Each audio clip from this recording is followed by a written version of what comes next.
সকল দেশের আওয়ামী লীগ কর্মী ভাইদেরকে আসেননি, সবাই ভালো ভালো থাকেন। আমাদের নেত্রী যে কোনো মুহূর্তে আন্দোলনের জন্য ডাক দিতে পারে।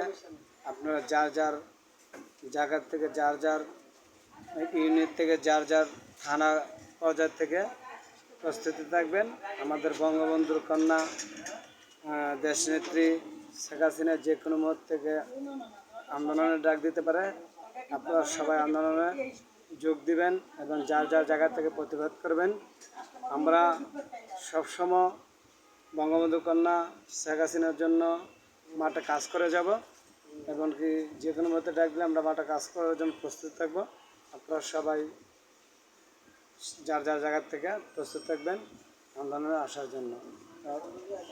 ইনশাল্লাহ আমরা কিছুদিন পর্বে শুনতে পেরেছি সেনাবাহিনীর প্রধান কিনা বলেছে আওয়ামী লীগ আন্দোলন করতে পারবে এবং আন্দোলন ডাক দিতে পারবে এবং কোনো বাধা থাকবে না, আর বাধা কেউ দিতে পারবে না।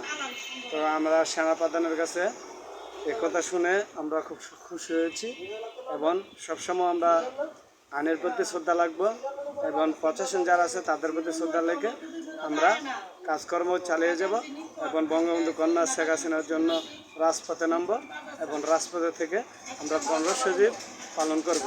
তো সবাই যার যার জায়গার থেকে যার যার দেশের থেকে, যার যার ইউনিয়ন পর্যায় থেকে, যার যার থানার পাশ থেকে আপনারা সবসময় প্রতিবাদ জানাবেন এবং বঙ্গবন্ধু কন্যা শেখ হাসিনার ডাকে সাড়া দেবেন এবং সবসময় বঙ্গবন্ধু কন্যা শেখ হাসিনা যেন যে মুহূর্তে ডাক দেবে সেই মুহূর্তে আমরা যেন রাজপথে নামতে পারি সেই নিয়ে প্রস্তুত থাকবেন। সবাই ভালো থাকেন। আসসালামু আলাইকুম রহমতুল্লাহি ওয়া বারাকাতুহু।